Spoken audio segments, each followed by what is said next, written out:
let's kind of dive a bit deeper into this relational.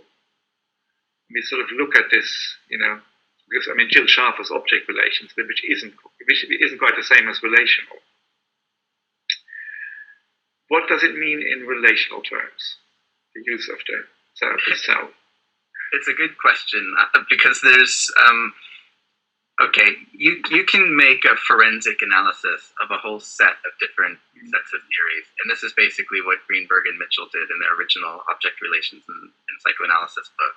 They looked at drive theory, they looked at object relations, they looked at what they saw people practicing, which was going to become this new relational movement, and started really forensically going through and saying, well, if you're doing this, you can't accept that there's a drive, and if you're doing this, you can't accept that there's an object relation, and it seemed to get into this huge dialectic about which theory operated and how. And, I like my theory, and I spent a lot of time studying it, but reading that book, I just thought, gosh, it's kind of probably a little bit scandalous, but I thought, gosh, does it really matter if I'm doing this?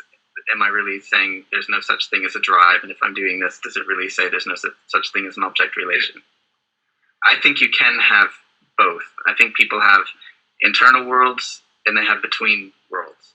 And I think there's no choice but to have an in-between world in the consultation room. And I don't think your individual internal world comes from anywhere but an original relationships. So we're back to the Winnicott baby situation.